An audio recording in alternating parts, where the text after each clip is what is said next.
Bab 169. Bukannya dapat penghargaan, malah kesialan.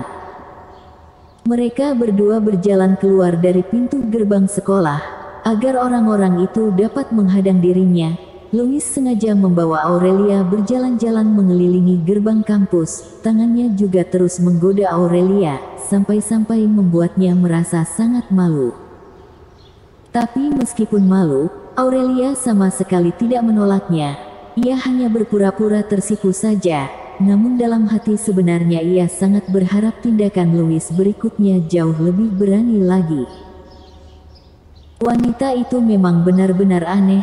Di hadapan orang yang tidak mereka sukai, ia bersikap sombong seperti seekor angsa putih, tapi di hadapan orang yang mereka sukai, malah sangat berharap orang itu terus berbuat sesuatu padanya, benar-benar membuang jauh-jauh rasa malu dalam hatinya. Kedua orang itu tampak seperti sepasang kekasih yang sedang dimabuk asmara. Beberapa saat kemudian, akhirnya segerombolan orang datang kemari. Yang memimpin di depan adalah Juna. Ia benar-benar takut saat ia pergi melaporkan hal ini. Anak baru itu sudah pergi dari kampus. Melihat mereka berdua dari kejauhan, Juna pun langsung bersemangat. Sepertinya mereka datang tepat pada waktunya. Mereka dapat menghadang Louis di depan pintu gerbang kampus dengan tepat. Mungkin inilah takdir. Dewa Kuda, Tuan Mudama, cepat lihat. Benar kan yang kukatakan, anak itu benar-benar jalang, berani-beraninya tangannya. Kecemburuan Juna benar-benar meledak saat melihat tangan Louis sedang memegang bagian tubuh Aurelia yang menonjol. Matanya benar-benar merah. Sial, anak brengsek, benar-benar cari mati. Mata Juna penuh dengan api kemarahan. Dalam situasi seperti apakah seseorang dapat merasakan kecemburuan? Tentu saja saat kemampuanku dan kemampuanmu tidak berbeda begitu banyak, bahkan aku merasa kemampuanmu malah lebih rendah dari diriku, tapi saat kau bisa mendapatkan sesuatu yang tidak bisa kudapatkan dengan mudah, aku akan merasa iri padamu. Tapi kalau kemampuan kita berbeda jauh, dan kau mendapatkan apa yang kau impikan, aku mungkin hanya akan merasa sakit hati saja, tapi dalam hati aku pasti tetap akan takluk padamu, karena kau memang lebih hebat dariku. Juna merasa seperti itu. Zen lebih hebat darinya. Jika Zen memiliki Aurelia, dia akan merasa sangat wajar, sama sekali tidak akan merasa kesal. Tapi berbeda dengan Louis. Menurut Juna, Louis hanyalah seorang rekan kerja yang baru saja datang. Selain memiliki wajah yang tampan, tidak ada kelebihan lainnya. Oleh karena itu saat ia melihat Louis dan Aurelia berjalan bersama, ia merasa sangat kesal. Dan karena aku kesal, kau juga harus merasa kesal. Oleh karena itu Juna langsung maju ke hadapan Louis dengan penuh semangat. Dengan sangat kesal ia berkata, "Dasar sialan, cepat lepaskan tangan baumu itu dari tubuh Guru Sen." Louis menatapnya dengan tatapan mengejek. Tak heran kenapa kabar ini bisa tersebar begitu cepat. Ternyata kaulah yang bermulut besar dan mengatakannya.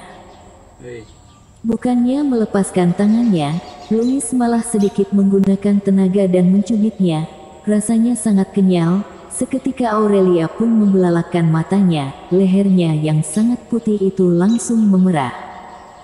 "Brengsek, apa kau cari mati?" Api kecemburuan di dalam hati Juna hampir saja membuat dadanya meledak. Ia sudah tidak sabar dan segera berbalik dan berkata pada Dewa Kuda, "Dewa Kuda, anak ini tidak mau mendengarkan bujukanku, benar-benar tidak menganggap Anda sama sekali." Ia bersikap aktif seperti ini, tentu saja karena ia ingin meninggalkan sebuah kesan yang sangat positif pada Dewa Kuda dan Zen. Saat melihat Dewa Kuda berjalan ke arah mereka dengan langkah yang terburu-buru dan wajah muram, Juna semakin merasa bangga. Ia berkata, "Anak tengil, apa kau tahu kau telah membuat masalah dengan siapa? Matilah kau, hahaha." Plak. Tepat saat Juna sedang tertawa terbahak-bahak, tiba-tiba sebuah tamparan yang sangat keras mengenai wajahnya. Seketika Juna pun merasa kedua kakinya melayang di udara, kepalanya terasa pusing dan berputar 3 kali di udara. Setelah itu barulah ia terjatuh ke atas tanah. Tulang-tulang di sekujur tubuhnya hampir saja lepas. Apa yang terjadi pada Dewa Kuda? Tangannya sudah lumpuh satu. Apakah matanya juga bermasalah? Sampai-sampai salah memukul dalam jarak yang sedekat ini. Pipi Juna membengkak, giginya yang terlepas juga tidak tahu jatuh kemana, tapi kepalanya terasa sangat pusing dan bingung. Lalu ia pun melihat sebuah kejadian yang sangat mengejutkan. Ia melihat dewa ketiga berjalan ke hadapan Louis dengan penuh hormat, lalu membungkukkan badannya dan berkata, "Senior, mohon maaf, tak kusangka ternyata guru baru Universitas Jiangnan adalah Anda." Dalam hati dewa ketiga juga sedang bergumam, senior kultivator ini benar-benar sangat jahil. Bisa-bisanya dia berakting dengan begitu nyata di telepon. Kukira pria mana yang tidak tahu diri sampai berani mendekati Nona Sen. Zeng di sebelah juga sangat terkejut. Dewa Kuda berkata, "Senior, anjing sialan yang membuat masalah dengan Anda tadi, harus dibereskan dengan bagaimana? Apa perlu aku melemparkannya ke sungai untuk memberi makan ikan?" Begitu mendengarnya, Juna benar-benar sangat terkejut. Mana dia tahu bahwa latar belakang Louis ternyata sebear ini, bahkan Dewa Kuda pun bersikap sangat hormat padanya. Tak hanya saat Zeng mendengar bahwa ada orang yang menggoda Aurelia, ia sama sekali tidak bereaksi apa-apa. Ternyata ada orang yang lebih hebat yang menyukai Aurelia. Kali ini, bukannya ia akan mendapatkan penghargaan, ia malah akan mendapatkan kesialan. Juna sungguh sangat menyesal.